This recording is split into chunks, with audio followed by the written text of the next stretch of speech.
अकेली राजकुमारी। Kingdom of ग्लोरा की राजकुमारी Isabella का घर था। इसाबेला एक जवान युवती थी जिसे अपने पूरे राज्य से बहुत प्यार था।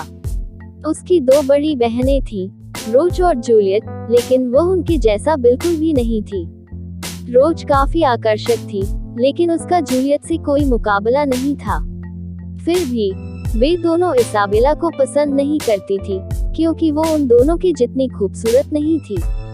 वो दोनों ही इसाबेला की सादगी और बहुत खूबसूरत न दिखने पर उसे परेशान किया करती थी और हमेशा उसके खिलौनों के साथ खेलने के लिए राजकुमारी का मजाक उड़ाया करती थी। इसकी बहनें उसे ठीक से तैयार होने के लिए कहती, लेकिन वो उनकी बातों पर बिल्कुल भी ध्यान नहीं देती और अपने खिलौने से साथ ही खेलती रहती। वो अपनी गुड़िया से प्यार करती थी और उसके साथ ही खेलती, पर अक्सर राजकुमारी को बहुत अकेला महसूस होता था। राजा पॉल, राजकुमारी के पिता, अपनी सबसे छोटे बेटी को दुखी देखकर व्यथित थे और जब भी उनके पास खाली समय होता तो वो अपनी सबसे छोटी बेटी के साथ बिताने की कोशिश करते, लेकिन उन्हें अक्सर अपने राज्य कर्तव्यों के कारण ज्यादा समय नहीं मिल पाता था। एक सुबह मीडो हिल राज्य के राजकुमार जियोफ्री ग्लोरा के राज्य में एक दुल्हन की तलाश में पहुंचे। राजकुमार जूलियट से 1 साल छोटा था, रोज से 1 साल बड़ा और इसाबेला से 2 साल बड़ा था।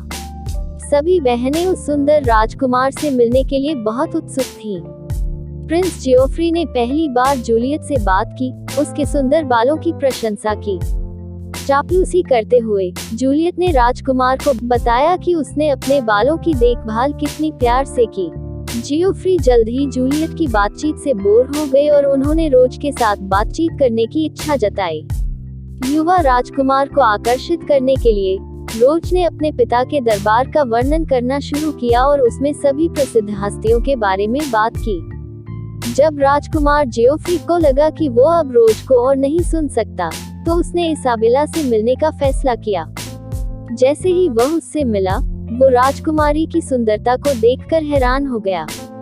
जूलियट और रोज ने इसाबेल की तारीफ सुनकर जल रही थी। जब राजकुमार ने कहा कि इसाबेल की आंखें बहुत सुंदर हैं, तो रोज और जूलियट दोनों बोल पड़ी कि सभी बहनों की आंखें सुंदर थीं। राजकुमार जियोफ्री ने कहा, उसकी वास्तव में बहुत सुंदर आंखें हैं, लेकिन वह खिलौनों से खेलती है। जूलियट ने तुरंत इसाबेला को बचकाना दिखाने की कोशिश की। तो क्या हुआ, मुझे भी गुड़िया के साथ खेलना पसंद है। राजकुमार ने अपनी जेब से एक छोटा सा गुड्डा निकालकर इसे अपने सबसे पुराने दोस्त चेन के रूप में पेश किया। इसाबेला बहुत खुश हुई और उसने भी अपनी दोस्त से राजकुमार को मिलाया। राजकुमार की सहमति से वो उन्हें अपने बगीचे में ले गई और अपनी ईर्ष्यालु बहनों को वहीं छोड़ गई।